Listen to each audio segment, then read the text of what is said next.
వల్లభనేని వంశీ ఈరోజు ఉదయం హైదరాబాద్లో అరెస్ట్ చేశారు. అతను మాజీ శాసనసభ్యుడు గన్నవరం కాన్స్టిట్యుయెన్సీకి. గన్నవరం ప్రాంత నరకాసురుడు అంతం జరిగింది.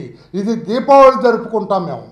ఆ రోజున నరకాసురుడి వధ జరిగితే ప్రపంచవ్యాప్తంగా దేశవ్యాప్తంగా ఎలా దీపావళి జరుపుకుంటారో ఈ రోజున ఈ గన్నవరం నరకాసురుని అరెస్ట్ చేస్తే ఇదొక నరకాసుర వధ అని గన్నవరం ప్రాంత ప్రజలందరూ కూడా సంతోషపడుతున్నారు. మార్నింగ్ నుంచి ఏ టీవీలు చూసినా కూడా జేజేలు పలుకుతున్నారు.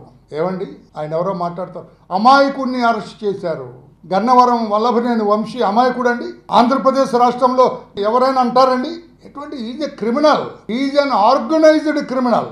వల్లభనేని వంశీ అనే అతను ఆర్గనైజ్డ్ క్రిమినల్. అతను నేను పోలీసు భాషలో చెబుతున్నా, ఏ సైలెంట్ కిల్లర్.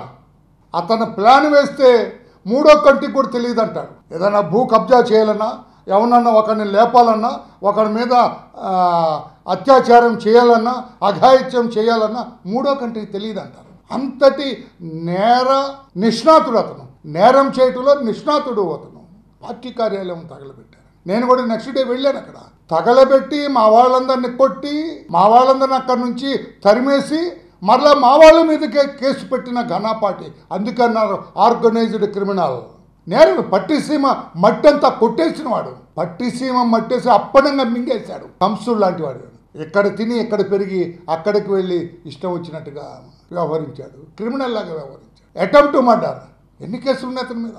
దొంగ పట్టాలు పంచాడండి. Forgery documents. ఒక్క కేసు కాదు, ఒక్క నేరం కాదు అతను చేసింది. ఫోర్జరీ డాక్యుమెంట్స్ క్రియేట్ చేశాడు అతను. అతను అరెస్ట్ చేయడంలో రాష్ట్రం అంతా కూడా అతను అరెస్ట్ చేస్తారు. అటువంటి క్రిమినల్ ఉండటానికి లేదు. అతను ప్లాన్డ్గా క్రైమ్ చేస్తాడు. పేరుకే ఎమ్మెల్యే కానీ పెద్ద నేరస్తుడు అతను. ఆలస్యమైనా కూడా న్యాయం జరిగింది. ఎట్టే పరిధిలో చట్టానికి చిక్కాడు అతను. తప్పకుండా శిక్ష అనుభవించవలసింది అతను.